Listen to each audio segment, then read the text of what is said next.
Ministerios Elim presenta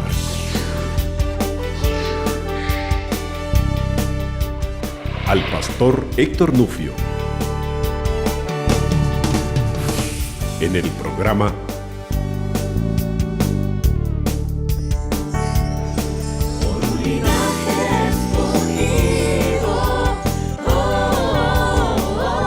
Por un linaje escogido.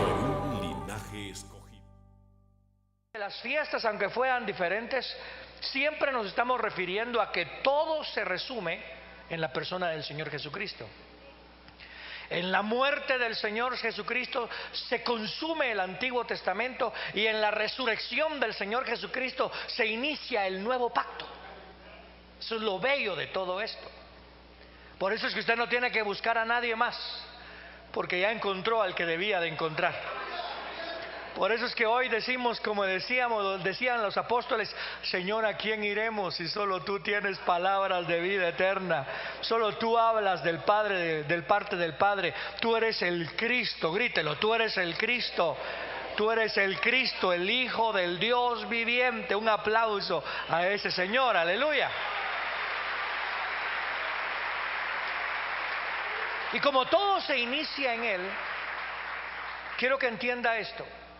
Nuestro pensamiento de pasado es lo que fue ayer, es lo que ya ocurrió.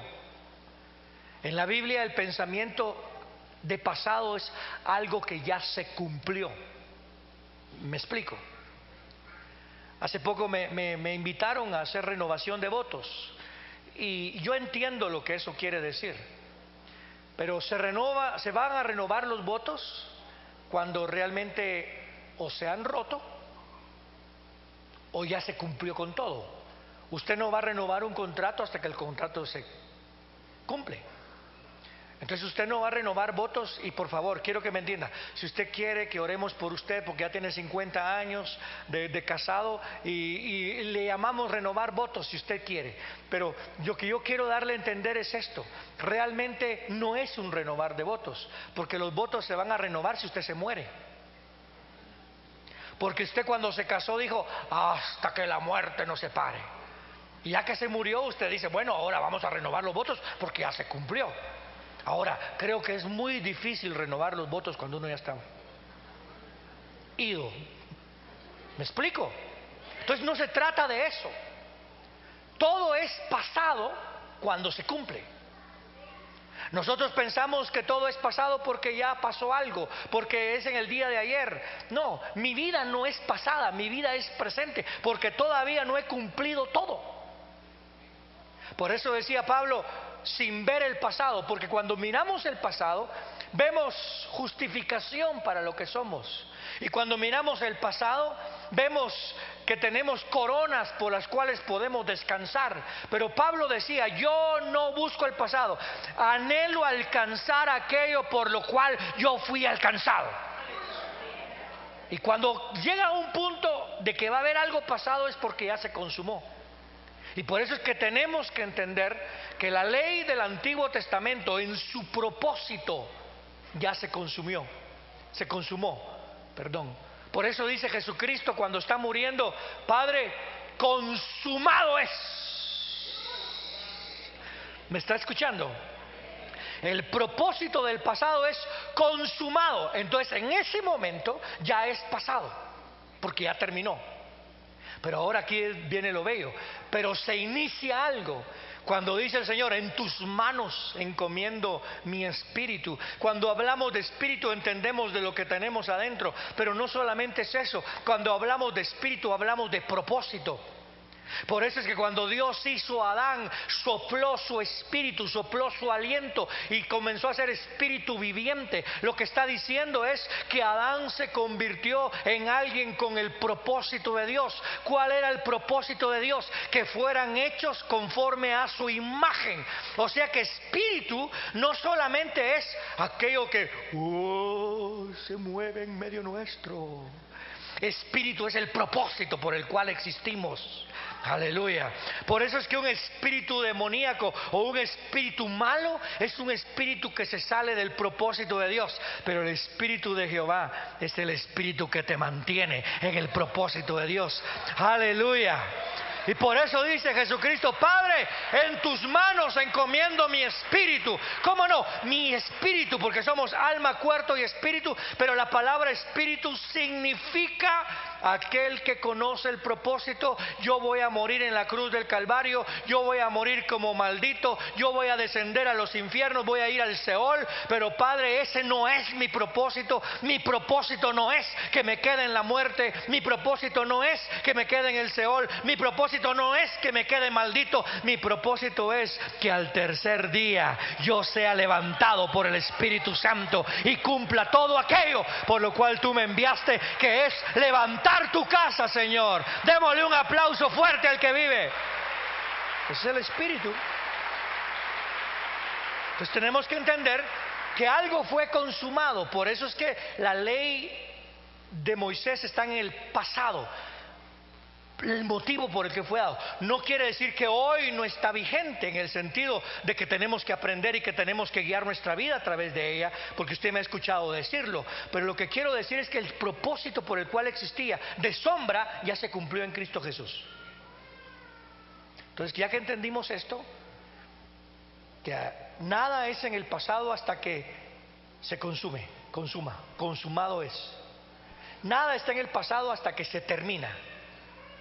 La verdad es dada no por lo que uno piensa y por lo que uno cree, sino por un evento. Esa es otra verdad que le estoy dando. La primera verdad que le estoy enseñando es: nada está en el pasado. Nada. Hasta que se consume por completo. Hasta que se termina. Cuando algo se termina, ya está en el pasado. Entonces, cuando usted venga a su esposa, le diga: pero mira, mi amor, mira, y yo te di de comer, yo te mantuve, está hablando en el pasado. Y usted no ha terminado. Hasta que usted no muera, no puede terminar de darle de comer a su mujer. Yo no dejo de ser padre de mi hijo y responsable por mi hijo el día que él se casa, porque no he terminado mi carrera. Cuando yo termine mi carrera, entonces ya queda en el pasado. ¿Me explico? Tiene que renovar su mente. La otra verdad es esta: nosotros no establecemos verdad por un pensamiento filosófico. Ese es el problema que está ocurriendo en la iglesia del Señor hoy en día, que hay mucha gente pensadora. En Guatemala le dicen cabezones. Hay mucha gente pensadora que quiere establecer la verdad a través de su racionalismo, de lo que razona. Y entonces comienzan a razonar ciertas cosas y dicen: ya vieron, así tiene que ser y así tiene que ser, y se desarrollan doctrinas. No. La verdad en el pensamiento hebreo no se inicia con un sistema de razonamiento. La verdad en el pensamiento hebreo se inicia con un acontecimiento. ¿Me está escuchando? Por ejemplo, cuando comenzó la verdad, cuando dicen el principio, ¿qué? Dios habló. Fue un acontecimiento. Después comencemos a pensar: ¿y qué vino primero? Así pensamos los razonadores. ¿Qué vino primero? ¿El huevo o la gallina? A mí qué me importa. Una es estrellada y la otra es buena para la sopa. Perdón, caldo. La cuestión es esa: dejemos de estar buscando el razonamiento como el principio de nuestra verdad. Nuestra verdad es motivada por un acontecimiento, por un evento. Dios dijo y así es, aleluya. Démosle un aplauso fuerte al Señor.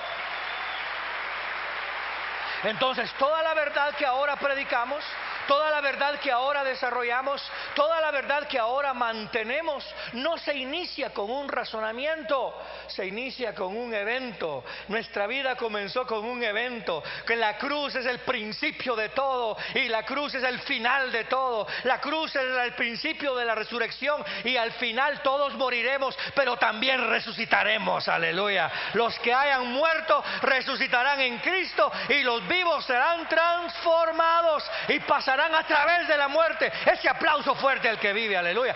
De eso se trata. Entonces es primordial en la doctrina cristiana que yo mantenga el evento de la encarnación de Cristo y el evento de la muerte en la cruz del Calvario y el evento de la resurrección como lo primordial. Después usted puede meterse a razonar, pero por favor, si comienza a diluir a ese evento, hermano, su razonamiento es locura. Porque la sabiduría del hombre es locura para Dios. Todo comienza con un evento. ¿Cuál es el principio de la sabiduría? El estudiar, pastor. No. El principio de la sabiduría es un evento. Dios se me manifiesta y entra el temor de Jehová. Y cuando entra el temor de Jehová es el principio de la sabiduría. Dice amén a eso, ¿verdad? Muy bien, ya que hemos hablado de estas dos verdades que estamos manteniendo, vamos al verso 1. Ahora bien, el primer pacto tenía reglamentos acerca del culto y del santuario terrenal. El tabernáculo fue dispuesto así. Si en el primer pacto yo lo entendía de otra manera, y mira, aquí es donde usted tiene que renovar su mente también, porque antes pensábamos que el primer pacto eran los 10 mandamientos. No, pero el primer pacto era el mandamiento, el culto y el santuario. O sea que el primer pacto los incluye. Igualmente el segundo pacto, el postrer pacto, el pacto nuevo, incluye mandamiento, culto y santuario. ¿Cuál es el primer mandamiento? Amarás a Jehová tu Dios. Dígalo conmigo, amarás a Jehová tu Dios con todo tu corazón, con toda tu alma, con todas tus fuerzas y con todo tu entendimiento. Y el segundo mandamiento que nos da el Señor, y amarás, dígalo, y amarás a tu prójimo como a ti mismo. Ahí estamos en el mandamiento. Pero después entramos en el culto. ¿Cuál es el culto? Estamos hablando de alabanza y tenemos que ver la música y la música tiene que ser así y la música tiene... Perdone, el culto no tiene nada que ver con instrumentos. Presentad vuestro cuerpo como un sacrificio vivo, santo y agradable a Dios. Dígalo conmigo, presentad vuestro cuerpo como un sacrificio vivo, santo y agradable a Dios. Ahí está el culto. Pero ¿cuál es el santuario ahora? El santuario, estamos aquí, este es el altar y aquí está el santuario, es lo edificado. No, el santuario, ¿cuál es el templo del Espíritu Santo? Usted inmediatamente dijo que nosotros, la iglesia. No, el santuario es el cuerpo de Cristo. Por eso dice la Biblia que el velo fue partido en la carne del Señor Jesucristo. Y por eso es que hoy lo primero que somos templo del Espíritu Santo. ¿Por qué? Porque somos parte del cuerpo de Cristo. Entonces estamos viendo que la palabra habitaba en el tabernáculo del Antiguo Testamento, pero ahora la palabra ya no habita. La palabra se hizo carne, aleluya, y habitó entre nosotros y vimos su gloria, la gloria como la del unigénito de Dios. Démosle gloria al nombre del Señor. ¡Qué tremendo! Fíjese bien, ¿cómo lo hubiera dicho Moisés?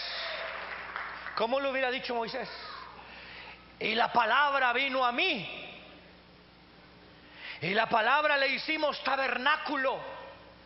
¿Y dónde se puso la palabra? Se puso en el arca del pacto. Los 10 mandamientos se puso en el arca del pacto. Y entonces dirían, y vimos la gloria del tabernáculo. ¿Pero qué se miraba? Recuérdese que cuando usted miraba el tabernáculo, lo que miraba era piel, y piel oscura. No era muy atractivo. Lo atractivo del tabernáculo estaba adentro, no afuera. Entonces no mirábamos mucho atractivo. Entonces diríamos, y vimos el tabernáculo, pero no le vimos nada de gloria. Es más, cuando queríamos verlo nos decía Dios, cuidado, entre porque el que se acerca se muere. Pero nosotros, ¿qué decimos? La palabra ya no vino y fue entregada para ponerle en un arca. No, la palabra se hizo carne.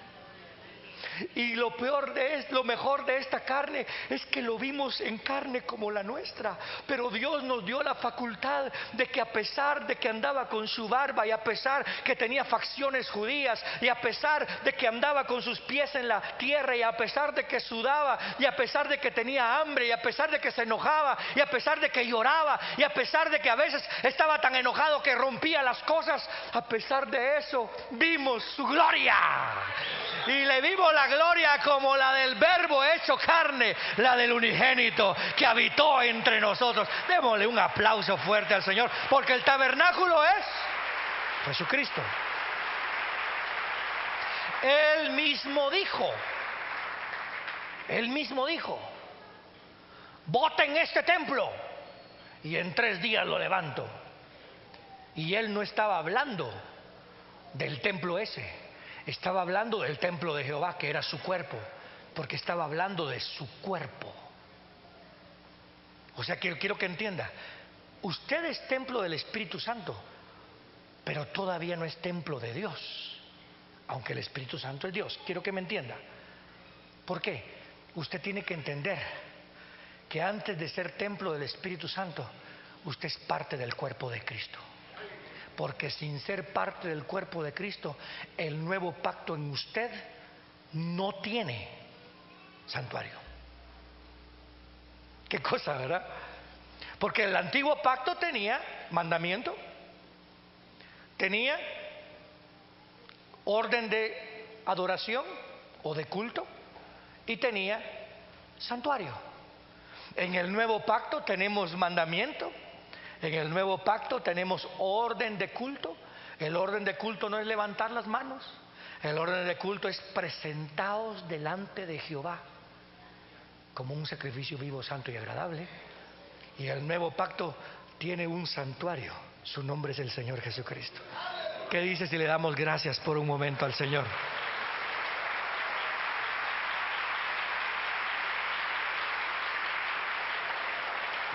Entonces, ahora bien, el primer pacto tenía reglamentos acerca del culto y del santuario terrenal. El tabernáculo fue dispuesto así. En la primera parte, en lo que le llaman el lugar santísimo, santo, estaban las lámparas, la mesa y los panes de la presencia, que hablaban de la comunión del cuerpo. Tras el segundo velo estaba la parte del tabernáculo, que se llamaba el lugar santísimo. Allí estaba el incensario de oro y el arca del pacto enteramente cubierta con oro. Si usted nota en las reglas que se daban en el Antiguo Testamento, el incensario de oro estaba en el lugar santo, pero pertenecía al lugar santísimo. Y cuando vemos todas las figuras que se muestran en el libro de Apocalipsis, nos damos cuenta que ese incienso era la oración de los santos. ¿Ok? Pero pertenecía al lugar santísimo, pero se mantenía en el lugar santo, pero pertenecía al lugar santísimo. Entonces vemos que en ella estaban un vaso de oro que contenían el maná, la vara de Aarón que reverdeció y las tablas del pacto. Ahí está el verbo, o mejor dicho, ahí está la palabra que habitaba, pero que no se había encarnado. Sobre ella los querubines de la gloria cubrían el propiciatorio. De todas estas cosas no podemos hablar en detalle. ¿Qué es lo que dice aquí? De todas estas cosas no nos conviene hablar ahorita, porque nos vamos a desviar. Es lo que está diciendo Pablo, si es que escribió él el libro de los Hebreos, que yo creo. Estas cosas fueron dispuestas así. En la primera parte del tabernáculo estaban siempre los sacerdotes para realizar los servicios del culto. Pero en la segunda, una vez al año, entraba el sumo sacerdote solo, no sin sangre, la cual ofrecía por sí mismo y por los pecados que el pueblo cometía por ignorancia. Con esto el Espíritu Santo daba a entender que todavía no había sido mostrado el camino hacia el lugar santísimo, mientras estuviese en pie la primera parte del tabernáculo. Quiero que note cómo se involucra el Espíritu Santo. Por eso dice que somos templo del Espíritu Santo. ¿Por qué decimos que somos templo del Espíritu Santo? Porque habita en nosotros, no solamente por eso, sino porque Él nos está formando. ¿Me explico? Cuando alguien hace una pintura que dice, ¿esa es pintura de quién? De Picasso. Y usted lo mira y no se parece en nada a Picasso. ¿Me explico? ¿Por qué? Porque no se trata de que sea de Él en el sentido que sea habitación de Él, sino que es hechura de Él primero. Por eso es que somos ahorita hechura de Dios. Pero va a habitar Dios en nosotros. Pero ahorita somos su hechura. Él nos está haciendo. Entonces el Espíritu Santo nos está haciendo a través de la palabra. No hay otra forma en que el Espíritu trabaja. El Espíritu trabaja únicamente a través de la palabra que el Padre le dio al Hijo y que el Hijo le da al Espíritu Santo. Conoceréis la verdad y la verdad os hará libres.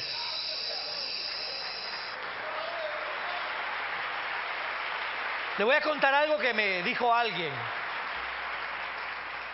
En Estados Unidos usualmente se pone la bandera de Estados Unidos en las iglesias. Y este pastor me estaba comentando que él se metió a estudiar por qué era bueno que no estuviera la bandera de Estados Unidos en las iglesias en Estados Unidos. No sé si en Guatemala es igual. Dice que cuando hay bandera de Estados Unidos dentro de la iglesia, los policías tienen total derecho para entrar, porque la bandera declara que es territorio de Estados Unidos. Pero cuando no hay bandera, por la separación que hay entre Estado e iglesia, los policías pueden entrar solamente pidiendo permiso. Fíjese qué curioso, porque es un Estado soberano. No sé si me voy a entender. Supóngase que en la embajada de Estados Unidos la quitan y ponen la bandera de Guatemala. Ahí puede entrar usted, hermano. Usted se puede meter, porque ya no sería un Estado soberano. Entonces lo que está ocurriendo ahora es que usted es templo del Espíritu Santo. Lo que está diciendo ahí es: somos un Estado soberano de Dios. Aquí no va a habitar el demonio.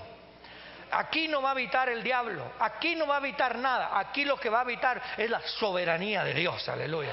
Es lo que estamos hablando. Pero no estoy hablando de este local, estoy hablando del cuerpo de Cristo, aleluya. Por eso dice el Señor: no dejarás que tu santo, la palabra santo, nosotros le hemos pensado como alguien que nunca peca, y es verdad. Pero entonces, por tanto, nadie se puede nombrar santo hasta que se muere. ¿Me explico? Porque todos pecamos. Usted no lo puedo llamar yo santo porque usted peca. Pero la palabra santo también sigue apartado con un propósito individual, apartado para mí. Nadie más le perteneces tú. Es como cuando alguien le dice a la novia: aquí está el anillo, y le da el anillo, y todavía no se ha casado, pero ya la mujer muestra el anillo y dice: yo ya soy de alguien. Y usted hoy puede decir: yo no fui comprado ni con oro, ni con plata, ni con cosa semejante, sino con la preciosa sangre del Señor Jesucristo. Le pertenecemos a uno solo. Le pertenecemos al Creador del universo. Le pertenecemos al Cordero que fue inmolado. Por eso vamos a ir a las bodas del Cordero y somos la esposa del Cordero. Ese aplauso fuerte, fuerte al Señor, aleluya. Tremendo. El Espíritu Santo nos está moldeando. Su palabra nos separa, nos santifica. Pero el Espíritu estaba dando a entender que no había sido mostrado el camino en el lugar santísimo mientras estuviese de pie la primera parte del tabernáculo. Mientras hubiera el velo estuviese ahí. ¿Qué es lo que pasaba? Podíamos tener comunión, podíamos tener oración, pero yo no podía entrar a orarle a Dios. Tenía que entrar alguien con mis oraciones.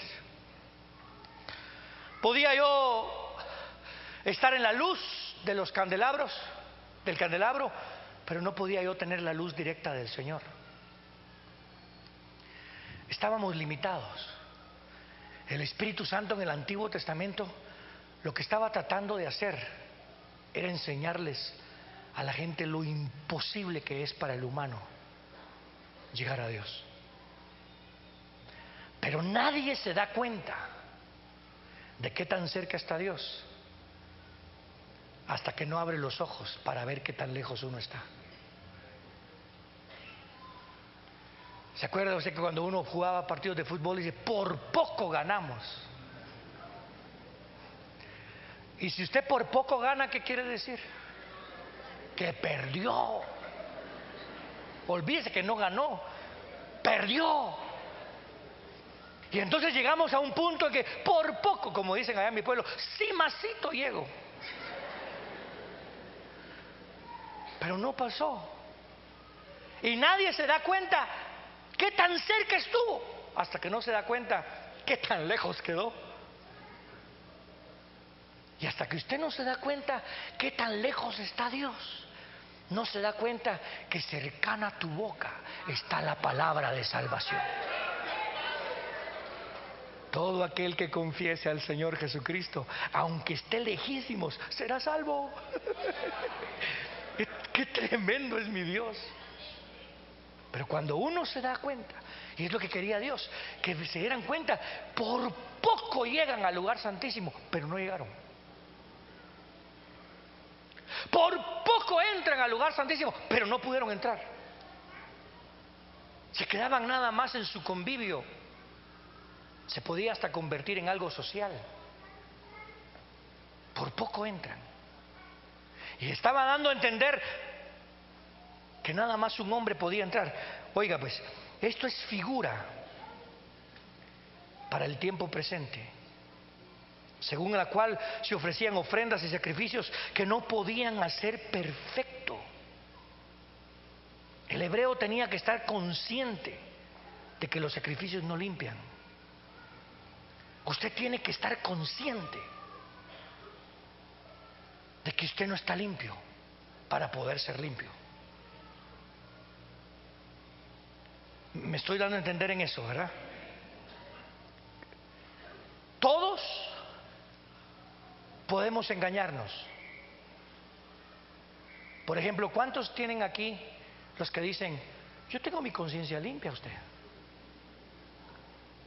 fíjese, pastor, que yo tengo limpia mi conciencia. Es que es fácil convencerse. Mire, tal vez nosotros no podemos engañar a nadie, pero nosotros sí nos engañamos re bien, usted. Y nos engañamos nuestro corazón. Entonces, por eso decían, ¿se imaginan los sacerdotes cuando caminaban en medio de los israelitas? Yo soy sacerdote, soy de la tribu de Leví. Así andan muchos a veces, ¿verdad? Yo soy italiano, nací en Roma, yo soy de esa capa, yo soy de esto, soy lo otro. Pues imagina los levitas, yo soy levita, fui escogido como levita, mi padre es Aarón. ¿Y qué? ¿Cómo se miraban? Estoy limpio de pecado, estoy limpio de todo, Dios me escogió.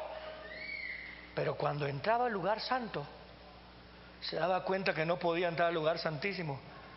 Ahí su conciencia se daba cuenta que no estaba tan limpio. Ahí se da cuenta que no importaba que fuera levita. Ahí se daba cuenta que no importaba que él había sido escogido por Dios.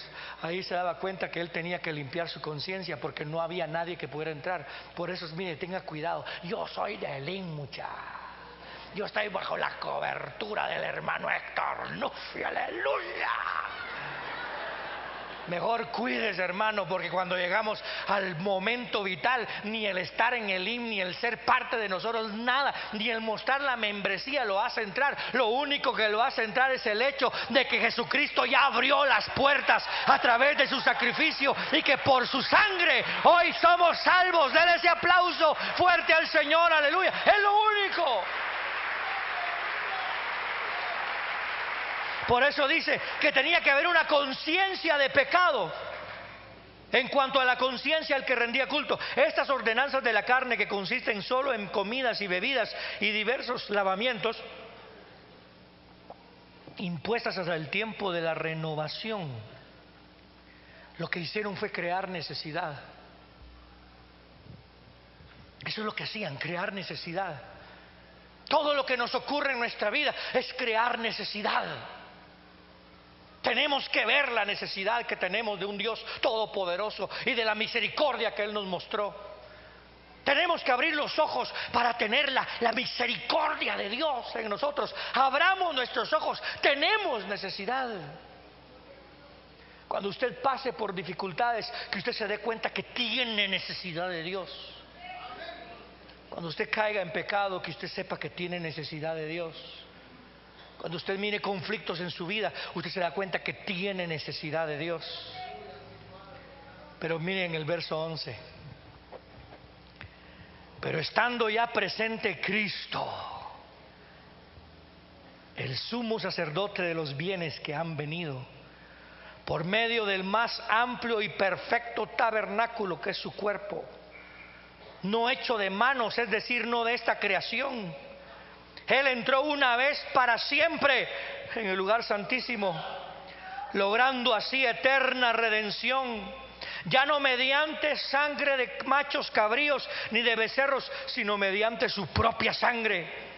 Porque si la sangre de los machos cabríos y de los toros y la ceniza de la vaquilla rociada sobre los impuros santifican para la purificación del cuerpo, que es temporal, cuanto más la sangre de Cristo, quien mediante el Espíritu eterno se ofreció a sí mismo sin mancha a Dios, limpiará nuestras conciencias de las obras muertas para servir al Dios vivo. Ah, pueblo, dele gloria al nombre del Señor.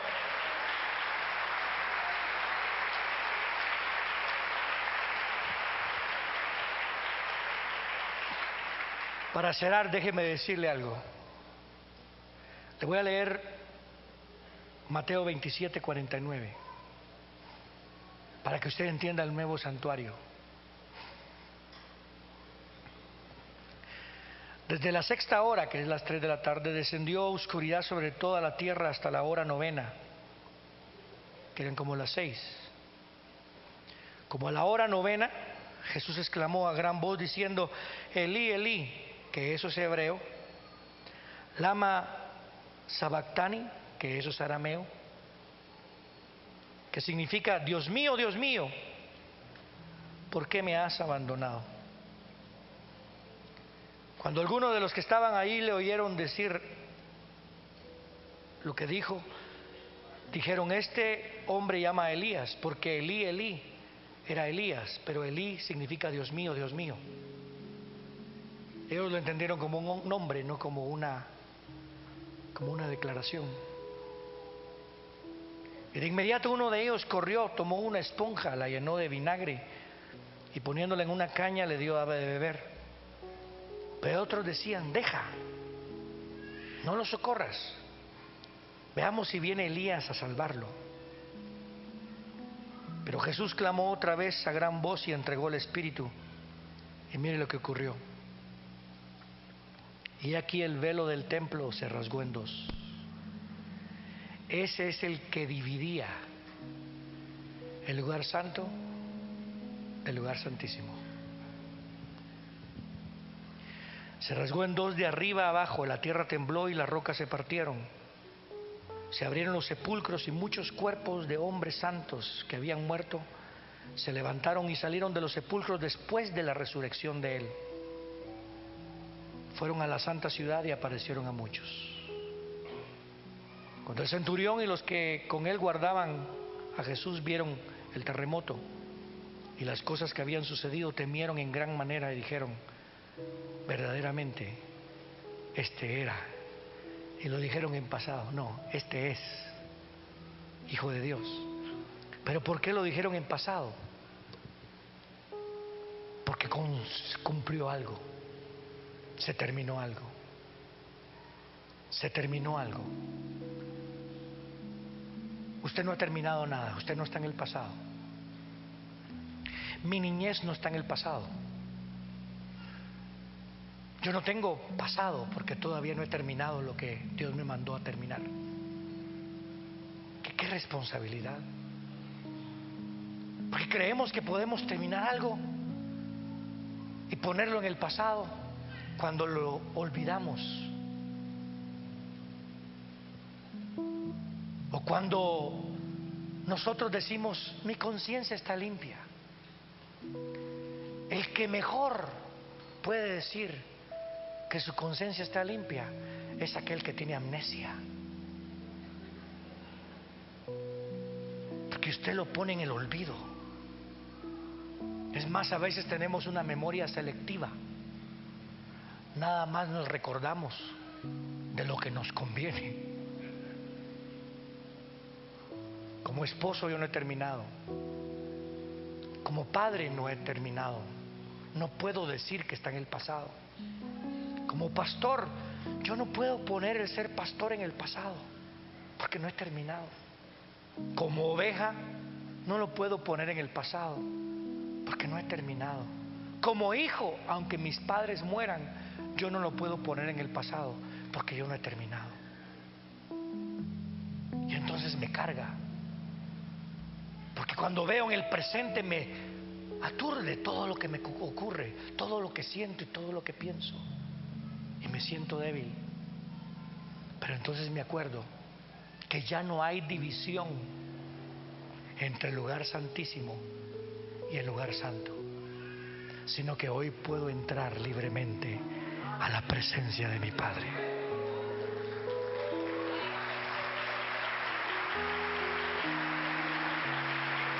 Aleluya. Hoy no puede usted limpiarse las manos dejando cosas en el pasado, porque en la Biblia todo está en el pasado cuando se concluye. La única forma de dejar mis pecados antes de Cristo es muriendo con Él en la cruz del Calvario, pero reconociendo que estoy iniciando una nueva vida. Pero ¿qué pasa con lo que ya ocurrió siendo nueva vida? Tengo que venir a mi Señor. Si usted hoy quiere la misericordia de Dios y sabe que puede entrar al lugar santísimo, póngase de pie conmigo, por favor.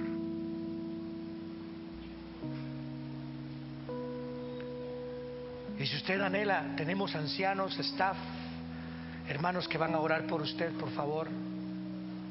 Si usted anhela oración, hoy nos podemos juntar en oración, que nuestra oración el uno por el otro está en el lugar santísimo hoy, porque ya no hay velo.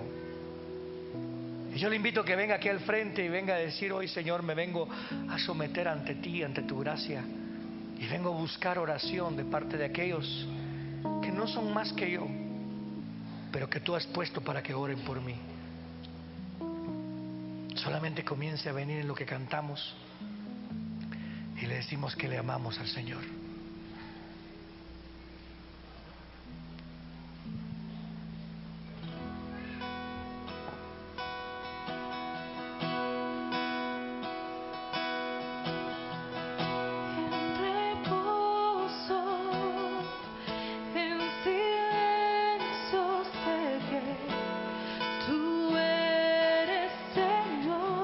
Venga al Señor, venga a decirle: Señor, aquí estoy hoy, vengo a sanar mi vida.